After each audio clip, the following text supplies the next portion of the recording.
good morning, Casper. How are you? Hello. Hi. Hi. Can you see us? People are outside today, but it's, so we're here. So we already shared. How are you, by the way? Are you okay? Yes. Yeah, good. Okay. Okay. How are you? Fine, thanks. So we have already your data set. And so if you share your presentation with us, I can straight away share with people, or it's up to you. So please.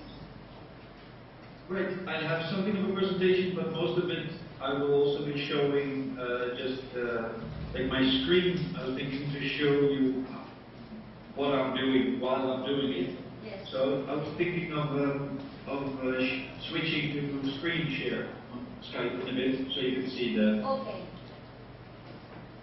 Okay. So already we already opened spreadsheets, and everybody have on their boards on the dashboard. Yeah. Okay. Then I'll just switch to.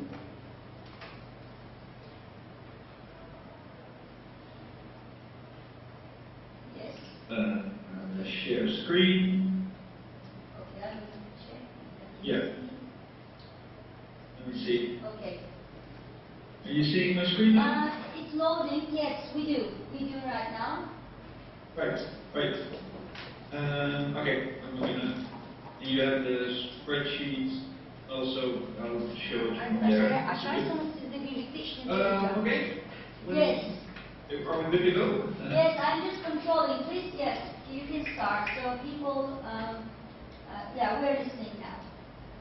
Okay. First of all, my name is Casper. I'm a data journalist at Silk. I don't know how much you looked into it or know it. I'll be showing something of like what I've done with the data in Silk, and I'll show a little bit of the process, how I did that. Maybe it's good to show you the sort of the end results first, and then I'll show you how I basically got from downloading or just using an Excel spreadsheet, and how you can convert, in this case, election data into well, sort of data stories and visualizations, and visualization that you can use for your own analysis or for an actual journalistic story. Maybe it's good to describe a little bit what Silk is. Maybe I'll go back to. I'll use this presentation. I've prepared a little bit of this presentation just to go back to, but I'll mostly be showing the Silk site and the spreadsheet. But these are sort of the 4 steps that that you basically always go through. Maybe just good to. The first step is what we're going to do in a bit. Just looking at, in this case, it was very easy. Sometimes you have some information that you want to scrape from the internet, and for instance, import.io or Kimono are good tools to do that. But that's probably for another demo, for another time. In this case, the election data was, in most cases, it's sort of readily available. As you see, I prepared something on the UK elections and on the last general election in Turkey. But for instance, the United Kingdom election data is compiled by the Electoral Commission .org, which is a government organization, and they give, as you see here, XLS or CSV files for basically all elections, not just the general election, but also local elections and referenda and everything. So that's really accessible data, but still you only have it in a spreadsheet, so you would have something like this. Well, this is again, this is the sort of the end result prepared. But I downloaded it, and I had a spreadsheet with multiple sheets with over 650 constituencies or districts, with information on all the people who entered those elections per constituency. So you have a lot of data that's not really on itself in the spreadsheet, it's difficult to make sense of it. And that's the whole point, what we try to do at Silk. I would say that, yes, it's a data visualization tool, but we try to be really more of a data platform, which means that our idea is that if you have data, in this case we have election data, that you can easily import it onto Silk. Silk, you would create a Silk, which is a sort of a website. You could you create the website, you name it based on your topic. You can import the data, you can have your data there to sort of keep it there, so it becomes a database in itself. With it, you can create all kinds of visualizations, which we'll be seeing in a bit. But you can build on that. You can build the website that you have with any kind of images, videos, links, Twitter feeds, or anything. And you can, we discussed with the UK here. In this case, we go to the homepage of this Silk I created of the United Kingdom. I'll show the steps how we got here in a bit, but just show you sort of the end results. And from this data, I could create these visualizations that are embeddable, so you can just use them on this site, on your own site, or you can embed them in any kind of blog post or other news articles. So a lot of the work that we do, we share with journalists, and they use it in stories of their own as an embed.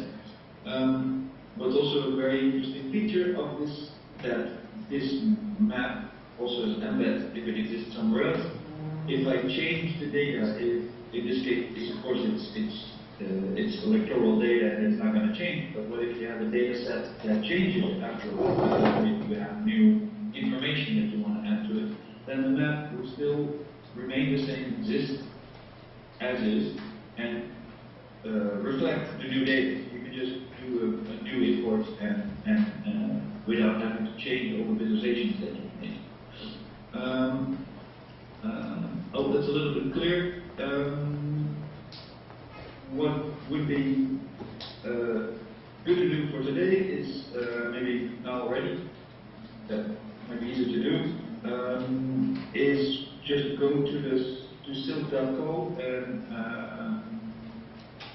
sort of try it out, maybe also with the demo. Yes, spreadsheet. Yeah, go with it. Yes. Okay. Everybody has a Silk? Everybody has a Silk? Yeah. Yes, everybody already in Silk and everybody uses it. It's easy and free, and you can always delete any kind of data that you put on, or delete your website, or put it in private if you would like. But it's just something you can play around with. I think that sort of covers more a little bit the information, the background of Silk. Most of the work usually is in these first two parts, that just the collecting of your data, which in this case is pretty easy because usually by law all the information about the elections is already available, in this case in Excel sheets. It always needs cleaning, which could mean that there's just maybe some names in your spreadsheet are misspelled, or there are some weird symbols in it. Those are always things you have to go through in the spreadsheet.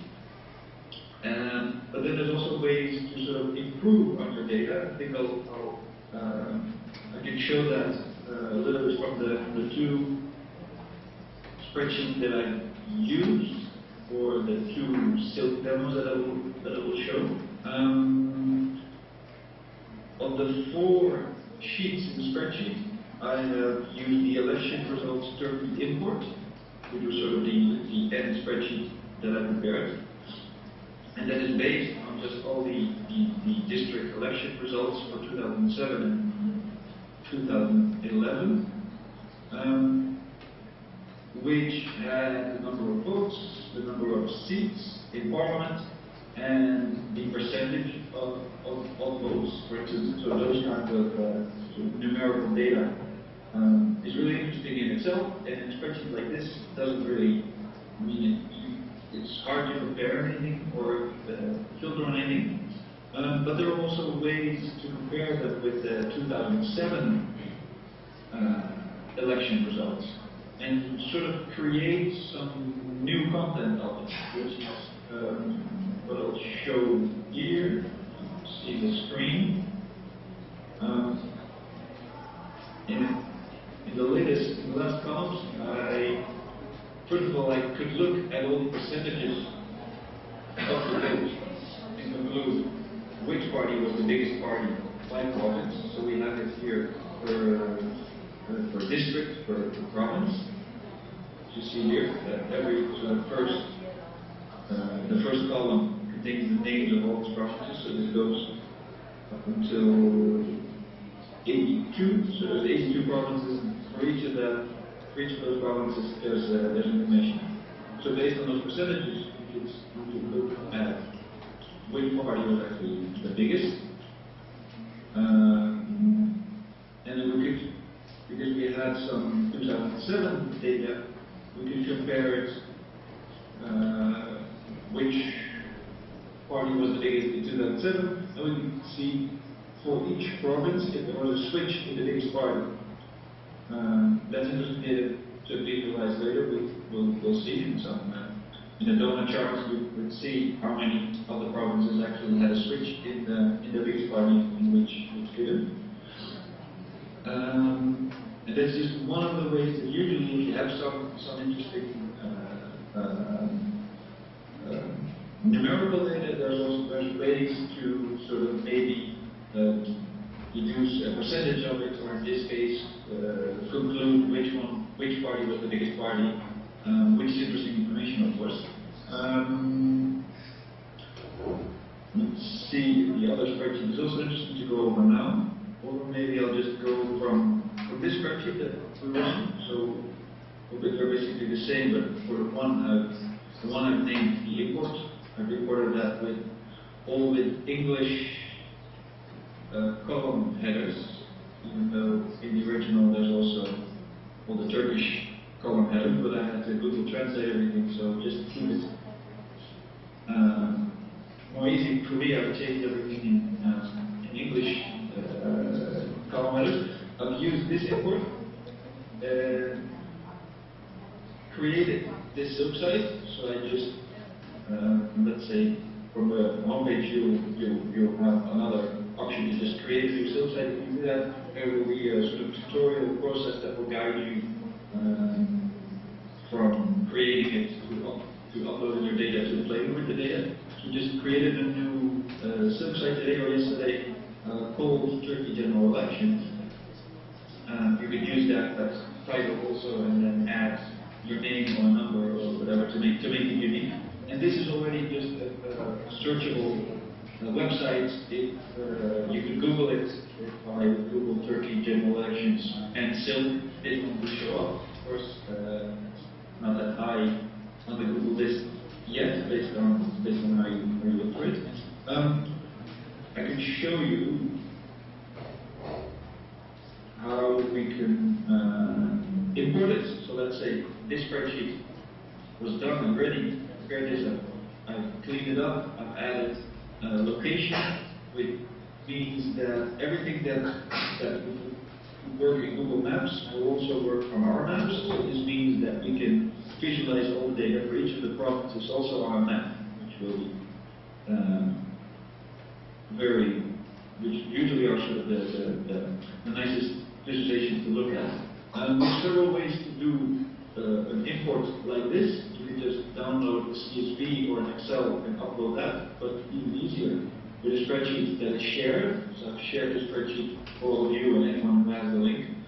Then you can just copy the spreadsheet URL. Can you share the link with us, please? Because I get some problem here. Okay. Just can you share with them? This is that? Yes, please. that's in the box. Yeah. So that's the spreadsheet.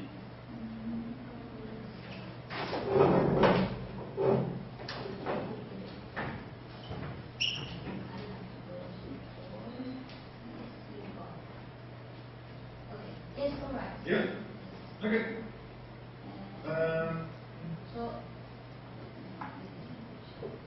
like I said, you only need the URL of the spreadsheet. yeah, the link, the one you just already prepared for Turkey's election. You know, the general elections. No, all these people Have it?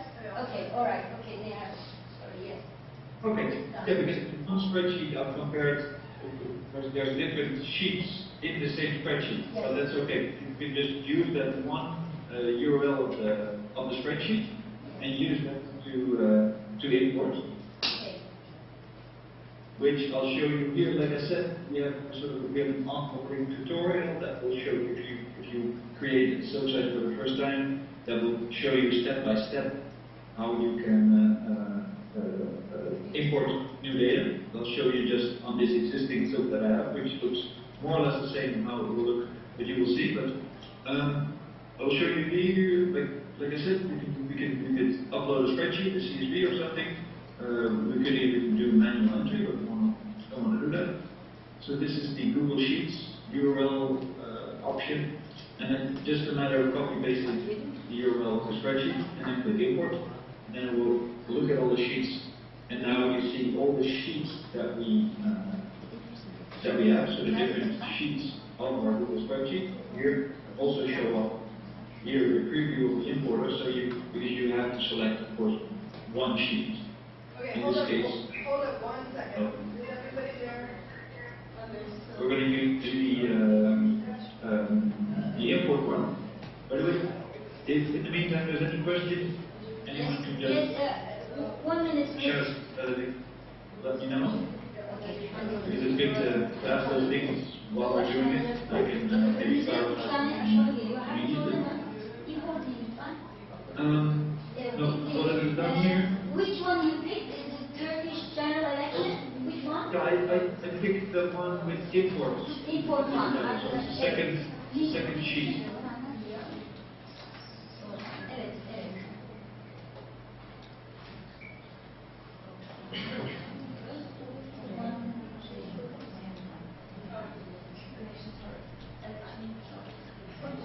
Yeah. Alright, see there's a copy here, but I've used the sheet that ends with import. So it's election results, Turkey import.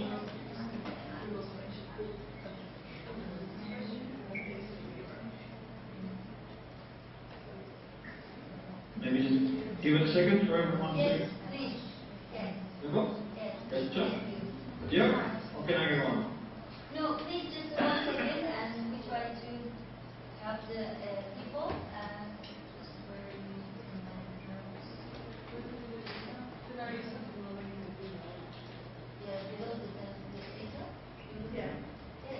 Seçimleri hiçbir prosesinin içerisinde geçiyor.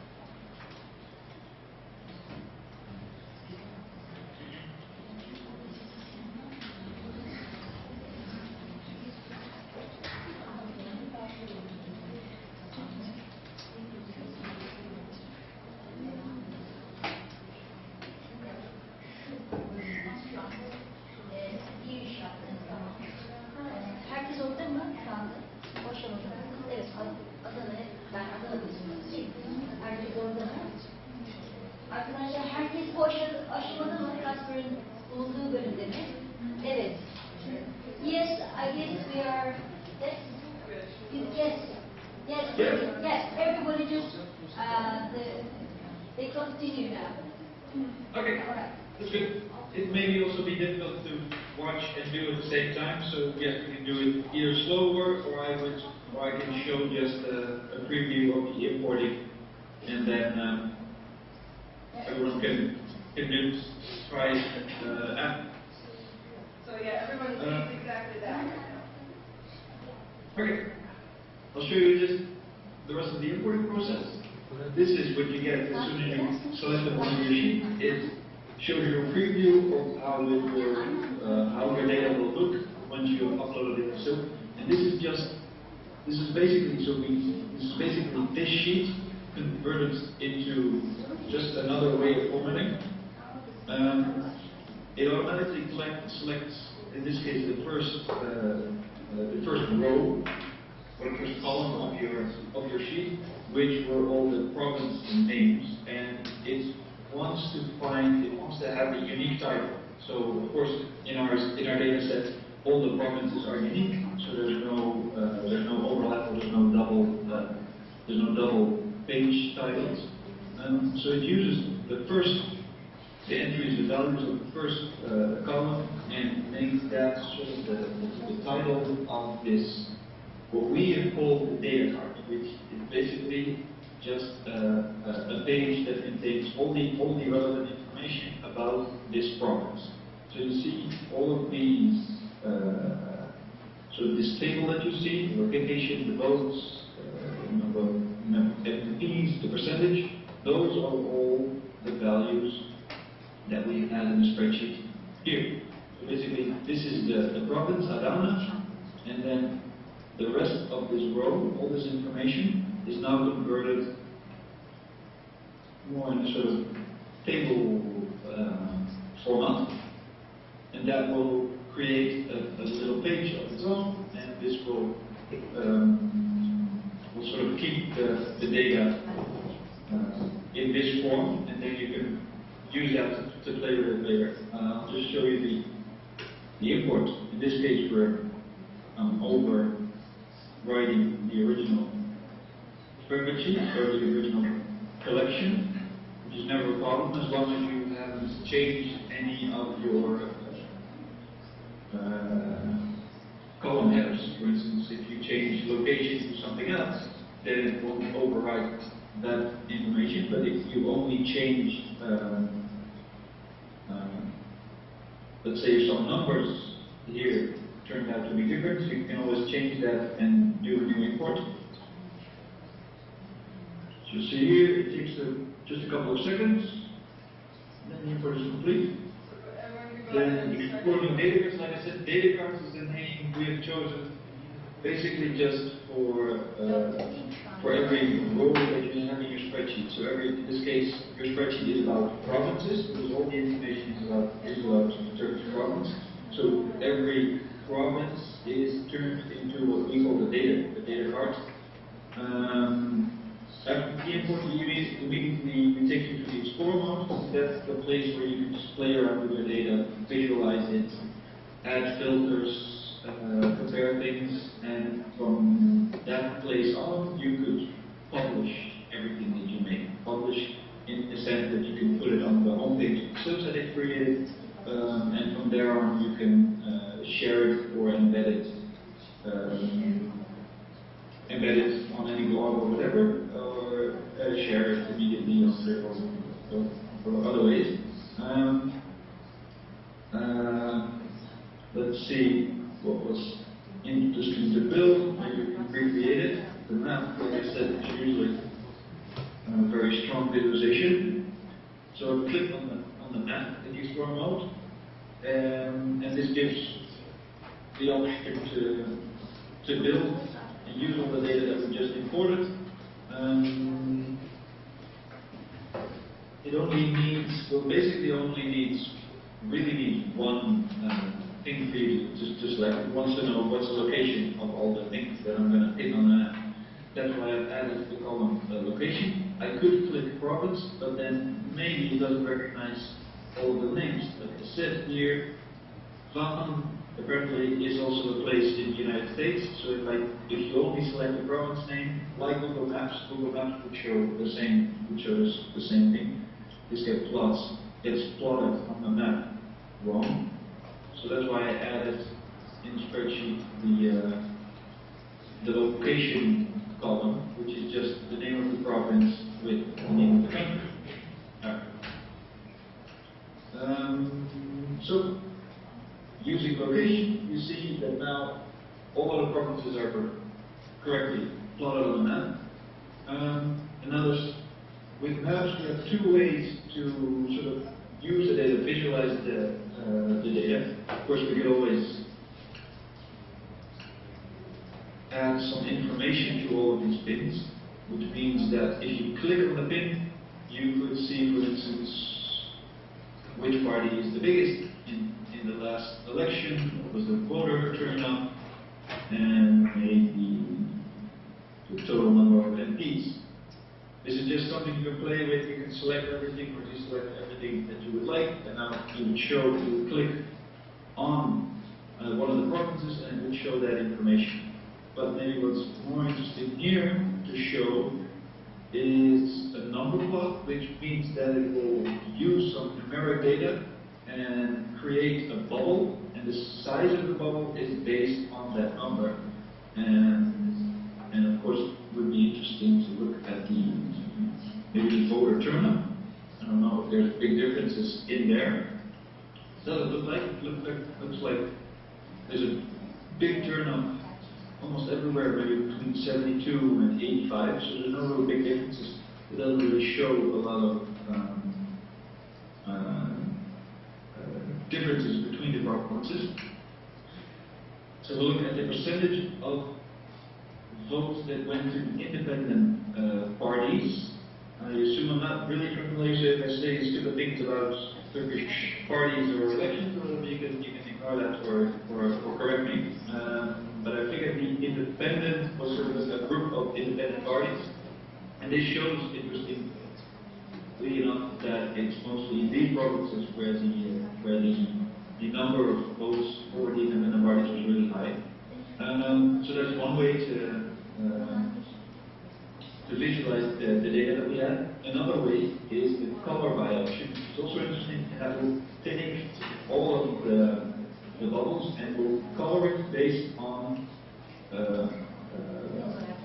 and I'll show you, on a value, or let's say information about that province that is not a number, so it's not a percentage per se, but what would be interesting to see is which one was the biggest party. The last question. So here you can see in the legend, you can see what it does, and it gives every time the AKP was the biggest party, it colors the province blue, and so on. So every party, this was this column, just the biggest party in 2011, which we've added based on the percentages. So this is one way that this was interesting data to add to it, so we could add a color on a map like this. Let's say we created this, we're happy with it. I would want to publish this, so I can put this and save this on my homepage, which is just the homepage of the website that you've created. You can also add it to another page.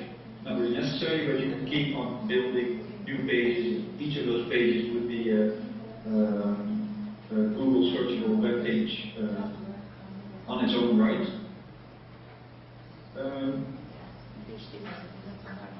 This is basically the whole process of exploring your data and creating something and adding it on a map. Like I said, from here on you can share or embed it.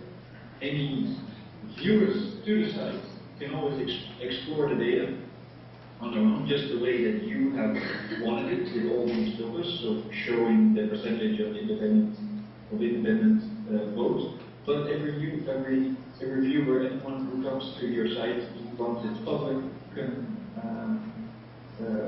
can explore the data on their own. So if they would explore, they would go to basically the same sort of page that we were just now. And every viewer could change any of these edits that we made to this page. It wouldn't save it, but anyone could play around with the data by themselves. It wouldn't mean that the map that you have created would change, but they would have all the freedom to play around with the data, just to look at the things that they would want to see, which is also very interesting. as long as, of course, it doesn't change it like they do have, which is not going to be possible. All the viewers just have viewing rights, but you have enough room to play around. Maybe I think I'll show a little bit the rest of the clips I have added.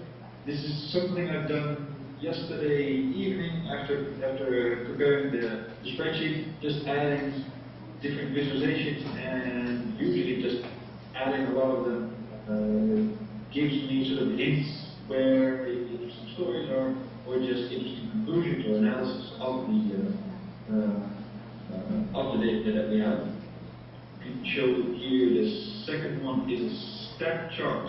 So this shows all the percentages of all the different major parties and the independents. The only one I didn't add were the other parties, but you see that it goes up to 100 here. So the other, like all the remaining parties, aside from these four groups, never really got anything more than maybe 10% here. But a stack chart like this is very interesting to show the distribution of those shares per province also. And let me show you that here.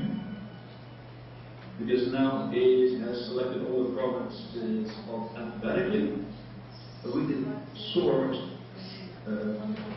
by any of the values that we have. So maybe we want to see the provinces where the biggest party also has the highest percentage of the vote. And that would probably be interesting to go over and select over. So let's save it like this.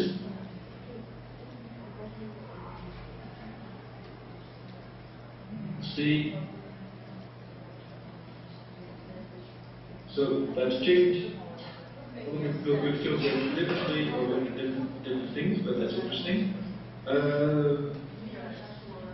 This is another chart showing just the number of provinces for each party where that party is the biggest, well, the biggest party based on the percentage. It was also interesting, like I added, to see if there was a switch between the biggest party per province. So here you can see that for most provinces, for most of Turkey, 85% of the provinces of Turkey, there was no switch in the biggest party, but for this almost for 50% there was a switch. It was also interesting to look at the change in the percentage of votes, and this really stands out that all of the other, so during the last election, so between 2000 compared to 2007 and 2011, all the other parties really lost a lot of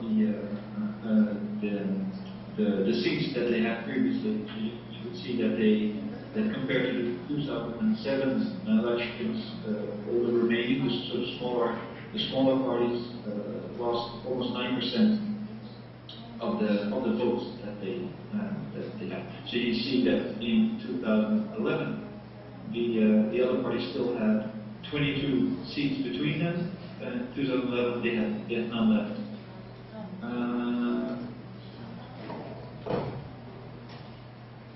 And these are usually one of my favorites. The scatter plots can really sometimes show something of a correlation, and it doesn't really always have to be something.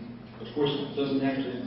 It usually doesn't imply causation, so it's not like you have to go look for two values that influence each other, but it is maybe interesting to spot some outliers or spot some trends. These are just two random scatter plots that I've added, comparing the share of votes of these two parties. You can see that sort of it goes from the top left to the right bottom, which is interesting. So the more you could say the more votes the AKP has in a province, usually the lower the number of votes for the CAP, and it doesn't always have to be like that. Of course, it's not always usually true. The two parties could also be sort of big in the same, both big in the same provinces. Here you see a sort of the opposite trend, where provinces where there's a high percentage of shares of the votes that go to the EKP also usually do well with independent votes. Of course, in the end, the EKP has a higher percentage, so they win more, but they are sort of correlated in that sense. And these are just a couple of the visualizations that I've added. Going through it, I would, based on these visualizations, you could write all kinds of analysis or use it however you like.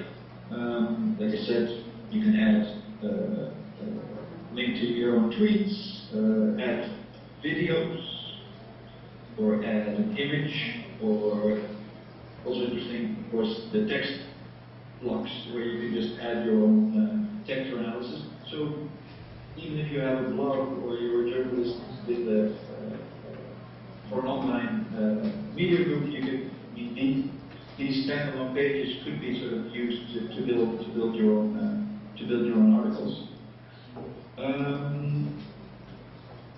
I think this was a good example of sort of the end result that you can get to. And like I said, as soon as you have a clean data set, you build those visualizations in sort of a matter of minutes, maybe a couple of hours, just to play with them and go through them. If there's time, we can also have a quick look at the United Kingdom general elections data that I have, which is just basically the same thing with a different spreadsheet. Also very quickly done. But Peter, how are we with time? We have like 10 minutes more. Is it okay? Okay, sure, that's fine. So we will. 10 minutes? Yeah, or how much you need time? Yeah, like 5 to 10 minutes is perfect, because I think then I could go to something else in the presentation that I prepared, which is something that might be good to go over again, because everything I've shown now, I'm sure, like I'm used to it. I work with this every day, so for me it's very logical how the spreadsheet is turned into a database on our silk site and how it creates the database and how you can create the visualization. But maybe it's good to just show a little bit of to explain a little bit of the terminology and how the spreadsheet turns into a database on silk. Maybe first of all I could go back to one of the maps that we created, and as you remember, the spreadsheet was filled with provinces. Those provinces get plotted on the map. And during the importing, what it does is create a little web page for each of those provinces. So what I haven't shown you so far is that if I click on the map for any of the provinces, I can click through here on the title, and we go to the page of this specific province, because each of those provinces will have their own page like this. So again, these are those data cards that we've sort of distinguished. They're just sort of web pages, but because we have already like our home page, and a web page is something where you can build a visualization, we have distinguished it and call them data cards. But each of those provinces, which was just a row in the spreadsheet, is now a data card. They try to show it like in the presentation that I've prepared. I'm very curious if this sort of clarifies it a little bit. Probably also just playing around with it make it easier. But maybe in a couple more minutes, with 5 more minutes, I can go over the sort of the terminology I've used so far and the things I've shown so far to just show it to you sort of visually or word by word. First thing, our spreadsheets, the data set that we had, the imported sheet that we had, in your silk site becomes a collection, and a collection is just everything in your data set that you can compare with each other. As you've seen, we've uploaded the spreadsheet URL. The next step, those data cards. The name that we've chosen might not be very intuitive. It just refers to the row in your spreadsheet. So every province here, everything on this row is information about this province. So this row will become one data card, as we've seen here. Not a province, but all that data is turned into what we call the data card. Like I said, it has to be unique, of course, because it creates a page for each of those, and it wants unique information. The second sort of layer, we go one step deeper. Then we have facts about those data cards, because let's say every province, the number of votes, that's a fact. So everything that's contained in the column about this province is a fact in your spreadsheet, which is, well, seen here in the table. A fact is sort of, I think this is explained, or this is shown here by the fact that it's a table. So every fact has, of course, a name, a tag, a description, which is the number of AKP votes, and then the value itself is the actual number of votes. So it's sort of the terminology in the spreadsheets with rows and columns that you have, that you are, I guess, very familiar with, and I think that you could, if you hear those words, you could see how it looks. Here's another spreadsheet. It's also a little spreadsheet. This, in silk, would become a collection of data cards with facts, which basically, I don't know if this clarifies anything, but this is basically what I've described a little bit before, that this row will become a data card. It uses the first row, the first unique row as a title, and all of these columns becomes facts. And then the first column is sort of a description of the fact, so that that is the tag, and the rest are the values. And this is just an example of how the end result, the data card, will look like. As you've seen here, this is an example from another data set. You can add also images to the provinces themselves, and other kinds of visualizations on those pages as well. But I hope that sort of clarifies a little bit how we translate sort of a spreadsheet into a database on Silk. Maybe now also if there's any questions. Okay, thank you, Kasper. Yeah, thank you. I'm going to ask the people if they have any questions. Do you have any questions to ask him? And maybe we have some journalists here, and maybe later they would like to contact with you. Oh, sure. Yeah, the interest in your data sets and about your data sets. So maybe After this session, I would like to ask why did you project about the Turkish election like that? I need small interview with actually with you. So she basically wants to interview with you later on, if it's alright. Okay, sure. Okay. Yeah, sure. Thank you. So I think we have no questions. And Kasper, again, second time you've been with us, and it was very good. Thank you very much. See you next